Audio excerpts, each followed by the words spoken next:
All right, so I'm walking home from, or I was walking home from seeing the Bourne Identity and, or not the Bourne Identity, from seeing Jason Bourne. And as I'm walking by, there's a bunch of people that are standing around this Seagull, and they're like, oh, he can't fly, I think he's injured. And I'm looking at him, I'm like, it's not injured, it's a baby, it's literally a baby Seagull.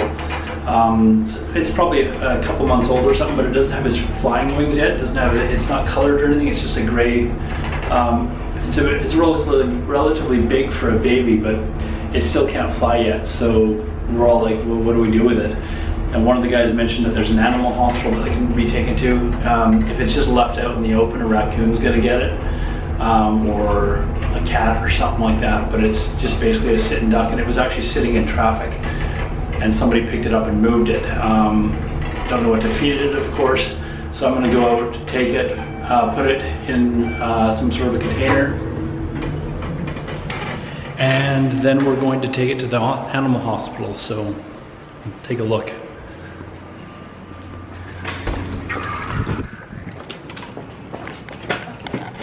Yeah.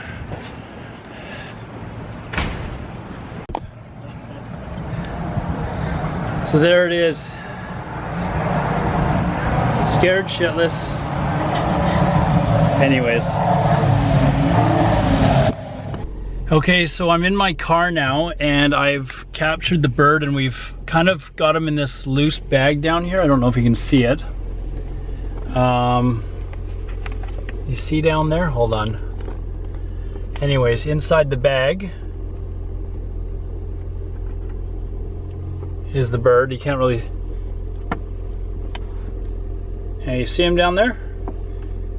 Anyways, he's calmed down now, so I'm gonna take him to a drive to an animal hospital where they're gonna take care of him for the night, and then the SPCA will come by and pick him up tomorrow. So at least he won't die to a raccoon or something tonight. So we're driving to the animal hospital now with this bird. He's actually quite calm. I guess with the bag kind of closed over around him, I just kind of got the ties of the bag just kind of tied together, so he can actually stick his head out and stuff like that and kind of see what's going on. But I would have thought that as soon as as soon as I grabbed him, he honked a little bit or whatever. But then he was kind of calm, and now that he's in the car, he's shifting and stuff like that, but he's certainly not spazzing out. And I thought as soon as the car moved, he was gonna go just nuts, but he's just kind of standing in the bag. So he's not really doing anything. I guess he can't really see what's going on, so I'm sure he can sense the fact that, you know, we're moving. He can feel the bumps in the road and stuff. Anyways, so far so good. And hopefully this animal hospital that this guy that was sitting there watching him he told me that he called them, but he had no way of getting the bird there. And the bird just kind of came up to me and basically sat down right beside me, and I was like, oh man, now I feel like I've got to do something. Normally I don't care much for seagulls,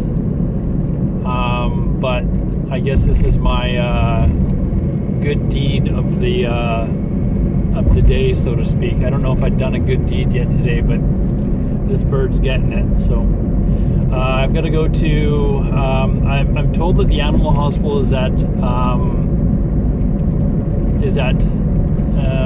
Alberta and 7th in Vancouver, so I'm going to go there and see if I can find it.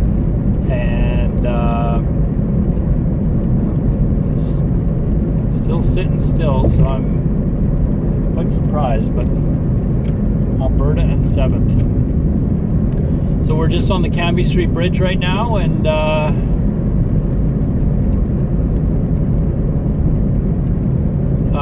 the guy that was over there, he was asking me if I could take it home, and I'm like, I was sitting there thinking, I'm like, I'm not really allowed to have animals in our building, but this is kind of a different case. I'm sure my landlord would be okay with it. But I just didn't, I don't have no idea what you feed baby seagulls. I don't believe that bread is actually good for them. I heard from somebody that bread is actually not a very good thing to feed birds, but it expands in their stomach or something like that. So anyways, that was Yukon, and now I've got to find this hospital that I'm told about.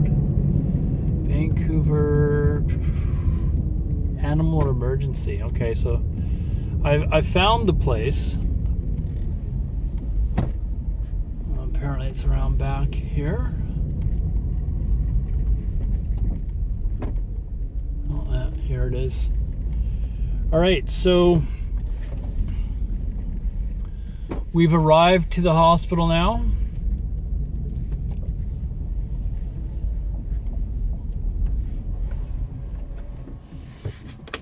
Let's take a quick.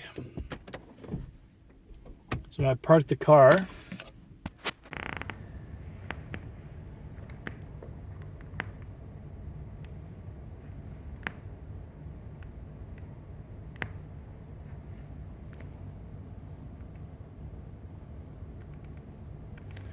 There he is inside the bag.